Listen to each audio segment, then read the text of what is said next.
আজ বাংলাদেশের হৃদয় হতে কখন আপনি তুমি এই অপরূপ, আজ বাংলাদেশের হৃদয় হতে কখন আপনি। প্রিয় দর্শক শ্রোতা, সিসিটিভির বেঙ্গলি টক শোর পক্ষ থেকে আপনাদেরকে জানাই সাদর সম্ভাষণ। আজকের এই বেঙ্গলি টক শোতে আমাদের মাঝে স্টুডিওতে উপস্থিত আছেন ঢাকা বিশ্ববিদ্যালয়ের প্রাক্তন অধ্যাপক, টাফটস ইউনিভার্সিটির প্রাক্তন অধ্যাপক, বিশিষ্ট বিজ্ঞানী, সমাজসেবক এবং বয়োজ্যেষ্ঠ ডক্টর বিনয় পাল। আমাদের মাঝে স্টুডিওতে উপস্থিত আছেন বস্টন বাংলা সেন্টারের সভাপতি সুহাস বড়ুয়া। ধন্যবাদ। আমি সবাইকে আজকের এই টক শোতে স্বাগত জানাচ্ছি। আপনারা জানেন ডক্টর বিনয় পাল বস্টনে অনেকদিন যাবৎ এখানে আছেন। আমরা ওনাকে আজকে স্টুডিওতে পেয়ে আমরা খুবই আনন্দিত। আজকে আমরা ওনার কাছ থেকে কিছু ওনার সেই বাংলাদেশ থেকে শুরু করে বস্টন পর্যন্ত যেভাবে আসছেন সেই সম্পর্কে যদি সংক্ষিপ্তভাবে আমাদেরকে কিছু বলেন। ধন্যবাদ বিশ্বজিৎ বাবু, ধন্যবাদ সুভাষ বাবু। আমি বাংলাদেশের তৎকালীন নোয়াখালী জেলার, বর্তমান লক্ষ্মীপুর জেলার বিজয়নগর গ্রামে আমার জন্ম। আমি ম্যাট্রিক পাস করে কুমিল্লা কলেজে পড়তে গিয়েছিলাম। কুমিল্লা কলেজ থেকে আমি ঢাকা বিশ্ববিদ্যালয়ে কেমিস্ট্রিতে এমএসসি পাস করে ঢাকা বিশ্ববিদ্যালয়ের বায়োকেমিস্ট্রি নূতন ডিপার্টমেন্টে আমি 3 বছর শিক্ষকতা করি। তারপরে আমি ম্যাকগিল ইউনিভার্সিটি থেকে একটা স্কলারশিপ পেয়ে আমি মন্ট্রিয়াল কানাডা ম্যাকগিল ইউনিভার্সিটিতে আসি 1960 সালে। 1963 সালে আমার পিএইচডি ডিগ্রি শেষ হয়। সেখান থেকে আমি পোস্ট ডক্টরের জন্য প্রথম 1 বছর সেন্ট লুইসে যাই। সেই গ্রুপটা নিউ ইয়র্কে 1 বছর পর চলে আসে। তাদের সঙ্গে নিউ ইয়র্ক ইউনিভার্সিটিতে আসে, আরও 2 বছর ছিলাম। তারপরে 1966 সালে আমি টাফটস ইউনিভার্সিটি বিশ্ববিদ্যালয় থেকে চাকরি পেয়ে আমি বস্টনে আসি। তখন থেকে আমি এখানে আসি। দেশের খবর ছোটোবেলার থেকেই সামাজিক দিকে আমার ঝোঁক ছিল, দেশের খবর রাখতাম। 69 থেকে দেশের অবস্থার দ্রুত অবনতি, ঘূর্ণিবার্তা, তারপরে পাক সরকারের অবহেলা এবং অশাসন, তারপরে আমাদের আওয়ামী লীগের নিরঙ্কুশ সংখ্যাগরিষ্ঠতা সত্ত্বেও আমাদের বঙ্গবন্ধু এবং আওয়ামী লীগকে সরকার গঠন করতে না দেওয়ায় আমরা এখানে দেশবাসীর মতো বিচলিত এবং দুঃখিত এবং ক্ষুণ্ণ ছিলাম। আচ্ছা ডক্টর বিনয় পাল মহোদয়, আপনি কি বলবেন মুক্তিযুদ্ধে আপনারা এইভাবে বস্টনে সেই 1971-এ কিভাবে সংগঠিত হয়েছিলেন এবং কিভাবে আপনাদের মনকে এই ব্যাপারে ফিরিয়ে দিল, কেন আপনারা এইভাবে হলেন? তাই বলতে যাচ্ছি যে দেশের খবর সব ফলো করছিলাম। তা দেশে পরে যখন জেনোসাইড আরম্ভ হলো, আমরা এখানে অল্প কিছু তখন বাংলাদেশি ছিলাম। তা ডক্টর মাহবুবুল আলমের সঙ্গে আমার পরিবারের আমাদের ঘনিষ্ঠতা ছিল বেশ কয়েক বছর থেকেই। তো ওনাকে আমি ফোনে বললাম যে আমরা কি করতে পারি। তো উনি বললেন যে অল্প কয়েকজন লোক আপনি চিনেন, সোহরাব হোসেন, তাইবুদ্দিন মাহতাব, রেজাউর রহমান জাতীয়, আপনি তাদের ফোন করেন, খুব ভালো আইডিয়া। তো ফোন করলাম, আমরা ওনার বাসায় প্রথম বসলাম। তারপরে তখন থেকেই আমরা, এগুলো আপনার 70-এর শেষের দিকে, সেপ্টেম্বর অক্টোবর এরকম হবে, তখন থেকেই আমরা সপ্তাহে প্রায় 2-3 বার ইদার MIT অথবা হার্ভার্ড অথবা ওনার বাসায় 2-1 বার আমার বাসায় আমরা প্রায় বসতাম। এইভাবে আমাদের তখন দেশের থেকে নানাভাবে খবর নিতাম। দেশে আবার বরিশালের MP চিত্তরঞ্জন সুতার আমার স্ত্রীর বড় বোনের স্বামী, সেই জন্য কিছু কিছু খবর আমি পেতাম, তখন আমরা ওগুলো বলতাম না। তো আমরা এখানে বিচলিত ছিলাম। মাহবুবুল আলম ভাইও খুব অ্যাক্টিভ ছিলেন। ডক্টর পাল, আমি যেখানে আপনি যে চিত্তরঞ্জন সুতারের কথা বললেন, আমরা জানি মুক্তিযুদ্ধে ওনার অনেক অবদান। যে আমাদের যে প্রাইম মিনিস্টার, যে প্রথম প্রাইম মিনিস্টার তাজউদ্দিন সাহেবকে নিয়ে উনি ইন্দিরা গান্ধীর সাথে যে পরিচয় করিয়ে দিলেন, তো এই ব্যাপারে কি আপনি একটু বলবেন চিত্তর সুতার সম্পর্কে? হ্যাঁ, আমি চিত্তরঞ্জন সুতার আপনার ওই উনি ওনার ঢাকা এমপি হোস্টেলও আমি ওনার সঙ্গে ছিলাম। তারপরে উনি কলকাতায় যখন উনি ভবানীপুর ওনার বাসায়, তখন আওয়ামী লীগের অনেকে আসতেন, রাত্রে অনেক মিটিং হতো, এখান থেকে আমি অনেকবারই বেড়াতে গিয়ে আমি ওনার সঙ্গে ছিলাম। তো ওনার কাছে যা শুনেছি তখন বিস্তারিত বলা নিষেধ ছিল, কিন্তু উনি মারা যাওয়ার 2-3 বছর আগে আমাকে এবং আমার স্ত্রীকে বলেছেন যে তোমরা এখন থেকে কিছু কিছু বলতে পারো। উনি ছিলেন বাংলাদেশের পক্ষ থেকে আওয়ামী লীগ এবং বাংলাদেশ অস্থায়ী সরকারের সময় থেকে আরম্ভ করে তারপরেও মিসেস গান্ধীর সময় এবং রাজীব গান্ধীর সময় উনি ছিলেন অনেকটা মিডল পার্সনের মতো। ওনার মাধ্যমেই এই ঢাকার যা যা কিছু সব কিছু ভারত সরকারের কাছে পৌঁছতো এবং ভারত সরকারও আবার ওনাকে জানাতো। সেটা আমাদের সরকারের, বর্তমান সরকারের এবং আগের সরকারের উচ্চপদস্থ যারা, তারা অনেকেই জানেন। তো ধন্যবাদ ডক্টর বেনুগর মহোদয়। আমি এখন জনাব সুভাষ বউরের কাছে আসবো। আপনি কি এই প্রসঙ্গে বলবেন বাংলাদেশের স্বাধীনতা যুদ্ধে ভারতের অবদান সম্পর্কে যদি একটু সংক্ষেপে বলুন?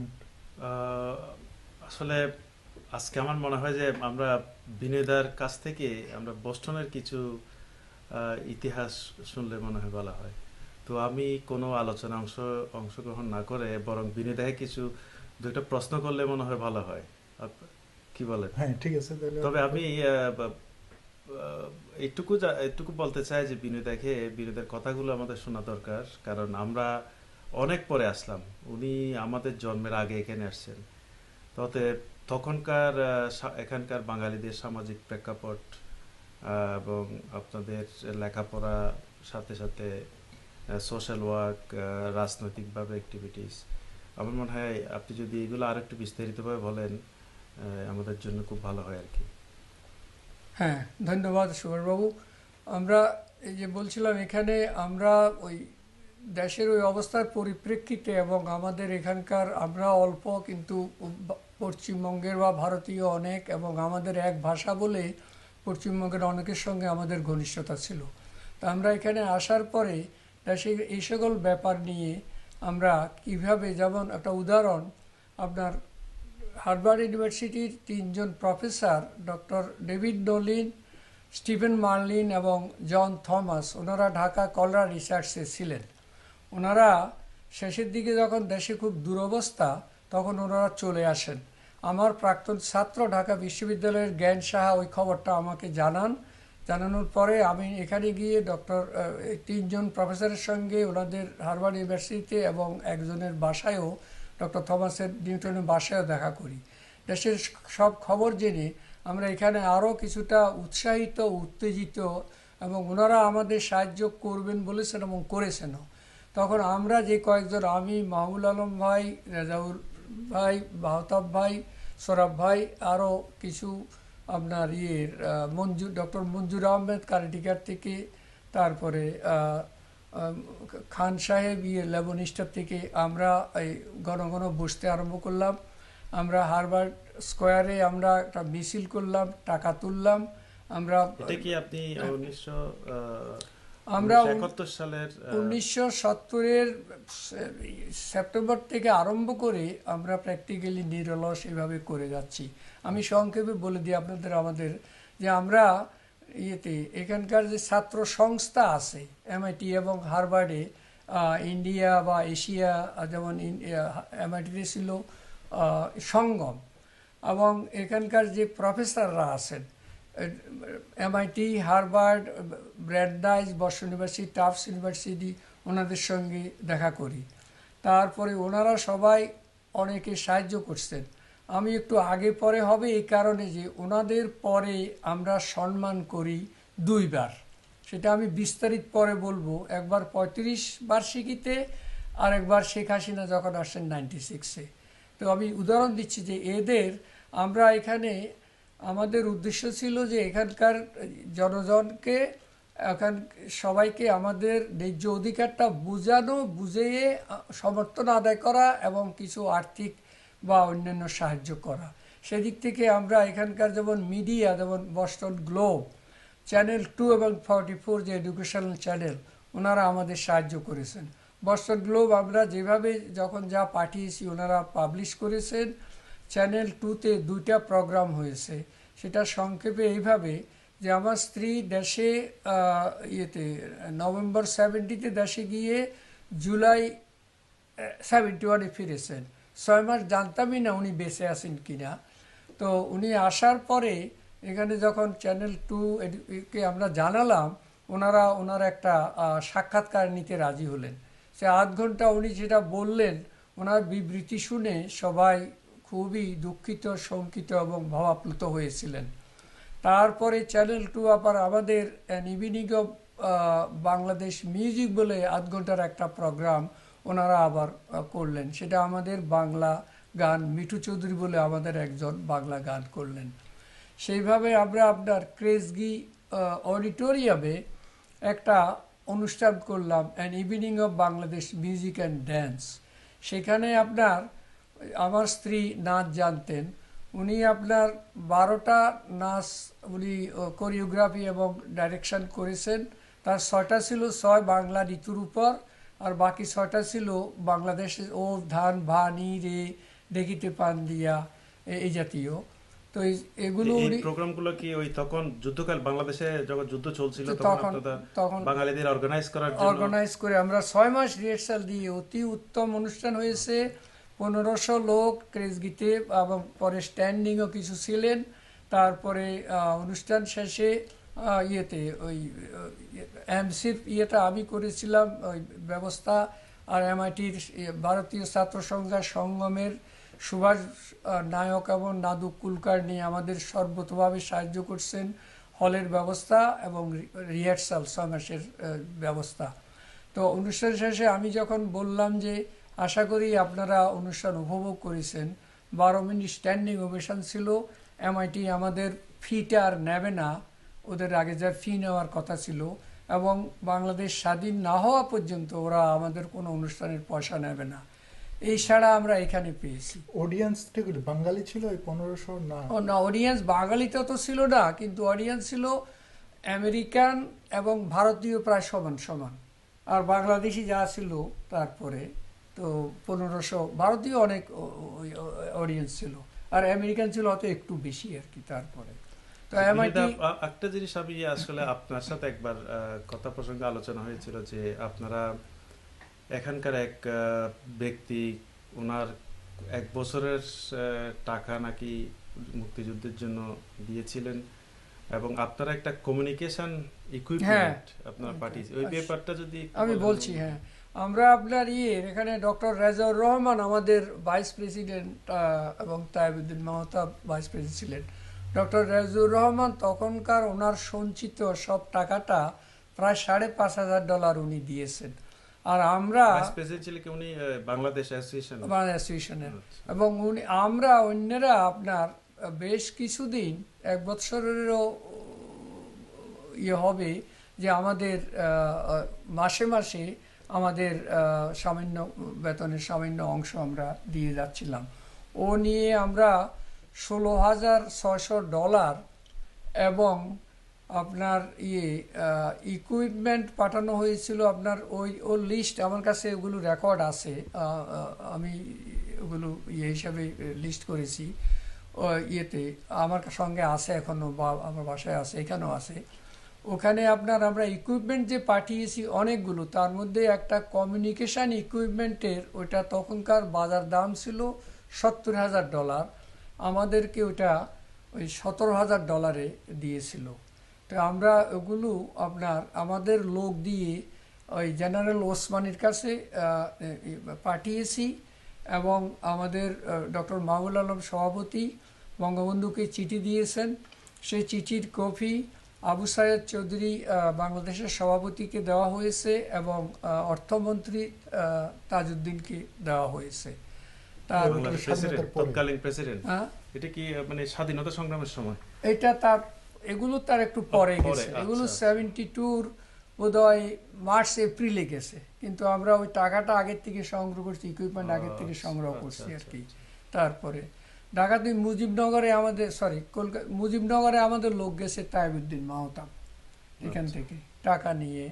তারপরে আমাদের সিনেটর আর একটা বিষয় আমার এখানে বলা বোধহয় দরকার, সেটা হলো যে আমরা যখন এসব চলছিল তখন বেইনের একটা মিটিংয়ে আমি বললাম যে আমাদের এখানকার আমেরিকার যারা মানে অফিসিয়াল যারা মানে সরকার এবং যারা ধরুন আমরা রাজনীতিবিদ তাদেরকে এবং ইউনাইটেড নেশনস বা বিভিন্ন দেশের রাজনীতিবিদদের আমাদের যদি অ্যাপিল করি, তখন বেইনের কমিটি সবাই নীতিগতভাবে রাজি হলেও যে আমেরিকান সরকার এবং পাক সরকার আমাদের এবং আমাদের আত্মীয়দের উপর বিরূপ কোনো অত্যাচার করতে পারে বলে ইতস্তত করাতে আমি বললাম যে আমি ট্যাগস সোসাইটিরও আমি ফাউন্ডার সদস্য, যে আমি ওখানে বলে দেখতে পারি। রবীন্দ্রনাথ ঠাকুরের নামে 69-এ একটা ট্যাগস সোসাইটি করা হয়েছিল বস্টনে। এখন নাই, এটা পরে বাংলা বিশ্বে পরিণত হয়েছে। যাই হোক, তো আমি তখন বলার পরে আমাদের বেইনের কমিটির সবাই, আলম ভাই সহ সবাই রাজি হলেন। আমি ট্যাগস সোসাইটির চেয়ারপারসন ছিলাম। আমি ট্যাগস কমিটিতে বলতে ওরা সবাই খুবই ইয়েতে রাজি হলেন এবং সুখী হলেন এবং আগের থেকেই সহযোগিতা করছিলেন নানাভাবে, ক্রেজগির অনুষ্ঠানে বলেন। সেই চিঠি আপনার দুইটা চিঠি, একটা হলো ইউএস অফিসিয়ালের জন্য প্রেসিডেন্ট নিক্সনকে, মানে সেক্রেটারি কিসিঙ্গার, ফরেন রিলেশনসের চেয়ারম্যান সিনেটর ফুলব্রাইট, সিনেটার্স আমাদের সিনেটর এখানকার কেনেডি এবং ব্রুকস এবং অন্যান্য কি কমিটির সব chairperson, Asia affairs, foreign affairs বা হাউসের স্পিকার, তারপরে এখানকার গভর্নর, এদেরকে একটা চিঠি দেই। আর চিঠির কপি আমার কাছে এখনও আছে। আর অন্য চিঠিটা আপনার prime minister Indira Gandhi of India, তারপরে secretary general U Thant of United Nations human rights director এবং 30টা দেশের প্রধানকে, ইদার প্রেসিডেন্ট ও প্রাইম মিনিস্টারকে পাঠাই। সেই চিঠির কপিও আমার কাছে এবং নামগুলো আমার কাছে আছে। চিঠি পাঠাচ্ছেন যে বাংলাদেশকে সহযোগিতা করার জন্য এবং স্বীকৃতি দেওয়ার জন্য। সেটাই আমাদের নেভিটা দাহ্য। আমরা ইলেকশনে জিতেছি, আমাদের ইয়ে করতে দিচ্ছে না, অথচ আমাদের মেরে ফেলতেছে এবং so please support us, help us, that was the theme of the letter. তারপরে বিশ্বজিৎ, আমি আসলে মানে আমরা বিদেশে আসলাম এখানে জীবিকার জন্য, একটা স্বাধীন বাংলাদেশের পাসপোর্ট নিয়ে, কিন্তু এখানে এসেও আমরা সেই বাংলাদেশের মুক্তিযুদ্ধের ইতিহাসটা পাচ্ছি, অর্থাৎ এখানেও বাঙালিরা স্বাধীন বাংলার জন্য যেন যুদ্ধ করেছে। তো বিষয়টা সত্যি আমাদের একটা গৌরবের বিষয়। আপনি কি মনে করেন? ওটা অত্যন্ত গৌরবের বিষয়। আমরা আরো গৌরব যে আমরা একজন এখনো আমাদের মাঝে বেঁচে আছেন ডক্টর বিনয় পাল মহোদয়। আমরা খুবই গর্বিত যে এই কথাগুলো আমরা শুনতে পাচ্ছি। মুক্তিযুদ্ধের জন্য প্রত্যেকটা দেশে দেশে বাঙালিরা যে সমর্থন করছে, প্রত্যেক দেশে তাদের যে যা পারে যে কন্ট্রিবিউশন করছে, তার একটা প্রমাণ।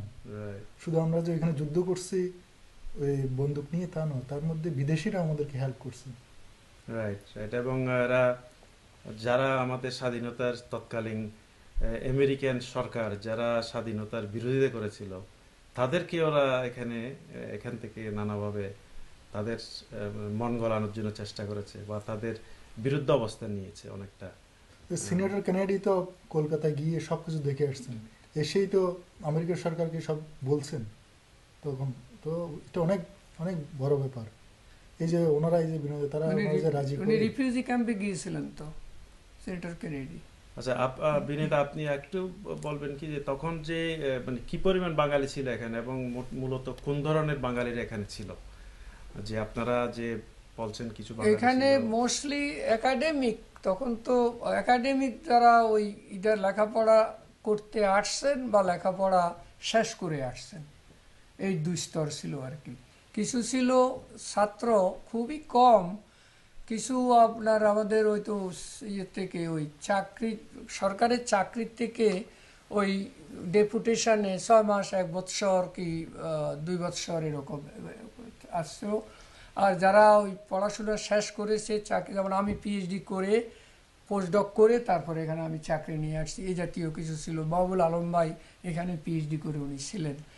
আর তো অধিকাংশ সংখ্যায় খুব বেশি ছিল না, সংখ্যায় খুবই মানে সীমিত ছিল আর কি। তাও কানেটিকাটে একজন, হয়তো ইয়েতে আরেকজন, আপনার নিউহ্যাম্পশায়ারে একজন, এই জাতীয়।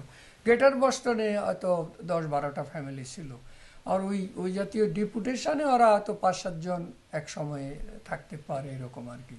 ওনাদের তেমন দেখাশোনা অত হতো না। আমি আরও একটা কথা ইম্পর্টেন্ট, যে আমরা রবিশঙ্কর এবং জর্জ হ্যারিসন যে আপনার মেডিসন স্কোয়ার গার্ডেনে যে ওই বাংলাদেশের জন্য কনসার্ট করেছেন, ও তখন পর্যন্ত ওইটা ছিল লার্জেস্ট কালেকশন এবং খুব ফেমাস অল ওয়ার্ল্ড ওভার। সেখানে আমরা গিয়েছিলাম। আর ইউনাইটেড নেশনসে আমরা মিছিল করতে গিয়েছিলাম। তারপর ওয়াশিংটনে আমাদের লোক গিয়েছিল, মুহিত ভাই তখন ওয়াশিংটনে ছিলেন। আমাদের ওয়াশিংটনে আমাদের তাইবুদ্দিন মাহতাব বেশি বর্তমান যে অর্থমন্ত্রী, হ্যাঁ রাইট, উনি তখন ছিলেন, রাইট। তা আমরা ওয়াশিংটন গিয়েছিলাম। আর এখানেও আপনার বস্টনে, নিউ ইয়র্কে, ওয়াশিংটনে এগুলোতে অ্যাক্টিভিটি ছিল বাংলাদেশিদের আগে আর কি, পরে অন্য শহরে হয়েছে। আর একটা কথা আপনার আমরা প্রায় 1.5 বছরের বেশি নিরলস কাজ করার পরে একটা বড় জেনারেল মিটিং কল করেছিলাম, যে নিউ ইংল্যান্ডের 6 স্টেটের যেখানে আছে সবাইকে যোগাযোগ করে নিউ ইয়র্ক এবং ওয়াশিংটন করিডোরের। তো ওই মিটিংয়ে আপনার হার্ভার্ড ইউনিভার্সিটির একটা বড় হলে হয়েছিল। ওখানে আমি 1.5 বছরের বেশি সময়ের এই কি কাজ করলাম এবং টাকা পয়সার সব আমরা দিলাম, সেটা আপনার ওইখানে অনুমোদিত এবং গৃহীত হলো। এবং আগে যারা কমিটি মেম্বার ছিলেন তারা সবাই আবার হলেন, নতুন যোগ দেওয়া হলো সেখানে মিসেস আর কে ভুইয়া, উনি তখন সাংস্কৃতিক, ওর আগ পর্যন্ত সাধারণ সম্পাদক সাংস্কৃতিক কাজটা আমি চালিয়ে যাচ্ছিলাম। আর আপনার ডক্টর পল, আমি আবার আসছি আপনার কাছে। এর মধ্যে আমি আমাদের দর্শকদের জন্য একটা ঘোষণা দিতে চাই। তো প্রিয় দর্শকবৃন্দ, আমরা প্রত্যেক টুইসডে, প্রত্যেক মঙ্গলবার সন্ধ্যা 7টায় বেঙ্গলি টক শো হয়। আপনারা আশা করে দেখবেন।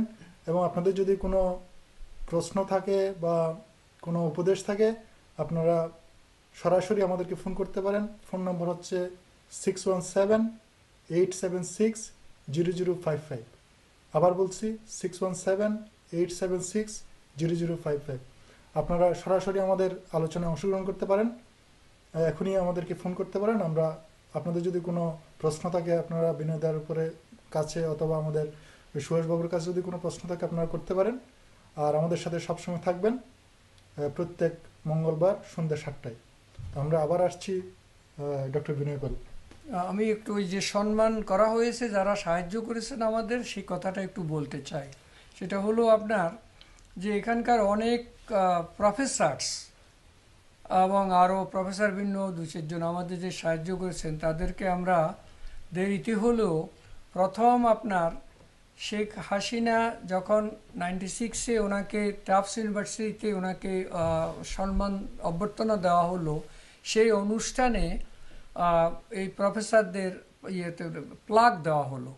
যেহেতু ওই ডক্টর মাহবুল আলম মারা গেছেন, ওনার স্ত্রী আর আমি, ওই এসব কাজ হচ্ছিল যখন, আমি তখন জড়িত ছিলাম সাধারণ সম্পাদক হিসাবে। সিদ্ধান্ত হলো যে আমি এবং মিসেস আলম আমার পাশে থাকবেন, আমরা পদকগুলো ওনাদের হাতে তুলে দেব। তো 96-এ ওনাদের সেই সম্মানটা করা হলো। 2006-এ আবু কামাল আজাদ যখন বেইনের সভাপতি ছিলেন, তখন 35তম অ্যানিভার্সারিতে এই কেমব্রিজের এই কেনেডি স্কুলে আপনার আমি সহ প্রফেসর নলিন, থমাস, মার্লিন অনেকে নিমন্ত্রিত ছিলেন। তারপরে আমিও বক্তৃতা রেখেছি, ওনারাও রেখেছে। আমাদের সেখানে একটা রিকগনিশন, একটা অ্যাওয়ার্ড দেওয়া হয়েছিল। তারপরে আপনার আবার 2010-এ শাহীন পরিষদ আপনার আমাকে এবং ডক্টর মাহবুল আলমকে আপনার লাইফ টাইম অ্যাচিভমেন্ট অ্যাওয়ার্ড দিয়েছেন। এই সকল বিষয়ে আপনার ডক্টর আব্দুল মোমেন, এই যে বিদেশি প্রফেসর যারা সাহায্য করেছেন, ওনাদের সঙ্গে যোগাযোগ করে সমস্ত খবরগুলো উনি সঠিকভাবে উনি সংগ্রহ করেছেন এবং আমি ওনাকে সহযোগিতা করেছিলাম। তো সেই জন্য ডক্টর মোমেনকে ধন্যবাদ। আর আপনার ইয়েতে এই বিষয়গুলো আমাদের আমাদের কাজকর্ম সম্পর্কে, বিশেষত আমার বিষয়ে যেটা লিখেছেন সেটা ডক্টর মোমেন 88 সালে প্রবাসী পত্রিকা, যেটা নিউ জার্সি থেকে, সেখানে বস্টনে বাঙালি ডক্টর বিনয় পাল বলে একটা আর্টিকেল লিখেছেন। 93 সালে নাহিদ খুরশেদ, এখন নাহিদ নজরুল, তিনি বাংলা পত্রিকায় ডক্টর বিনয় পাল বস্টনে বাঙালি, তিনি লিখেছেন যে ডক্টর বিনয় পাল নিরলসভাবে 5 বৎসর সাধারণ সম্পাদক এবং কয়েক বৎসর সাংস্কৃতিক সংবাদের কাজ করেছেন। তারপরে ইউরোপ থেকে মিস্টার ফারুক বলে একজন, ওনার রেডিওতে এই কথা লিখেছেন আমাদের কাজের বিষয়ে আমার নাম করে। সেটা ডক্টর মোমেন ওর কপি আমার কাছে পাঠিয়েছেন, আমার কাছে আছে। ডক্টর মোমেন, আমাদের সময় খুব সংক্ষিপ্ত, তো আপনার কাছে আমরা আবার আসবো। এর মধ্যে আমি যেন ফুয়েজ বড়ুকে কিছু বলার জন্য সংক্ষেপে কিছু বলেন এই ওনার আলোচনার উপর। Bangladesh association of new England actually যারা অর্গানাইজ করেছে, প্রতিষ্ঠা করেছে, তাদের মধ্যে ডক্টর বিনয় পাল হচ্ছেন একজন, এবং উনি অত্যন্ত গুরুত্বপূর্ণ ভূমিকা রেখেছেন এবং এখনো মেম্বার। যে সংগঠনে আমরাও মেম্বার হয়েছি, লাইফ টাইম মেম্বার। এবং হ্যাঁ, ডক্টর বিনয় পাল লাইফ টাইম মেম্বার, এবং আমরাও মেম্বার, এবং ওই সংগঠনটা এখনো খুব সুন্দরভাবে চলছে। তার জন্য সত্যি আমরা গর্ব করি এবং ডক্টর বিনয় পালকে ধন্যবাদ জানাচ্ছি। ডক্টর বিনয় পাল সহসভাপতি ছিলেন, আপনি ভাইস প্রেসিডেন্ট। ডক্টর বিনয় পাল, আপনাকে অনেক ধন্যবাদ, আপনি কষ্ট করে আমাদের স্টুডিওতে আসছেন, আপনাকে অনেক অনেক ধন্যবাদ। প্রিয় দর্শকবৃন্দ, আপনারা দেখবেন আমাদের প্রোগ্রাম প্রত্যেক মঙ্গলবার সন্ধ্যা 7টায়।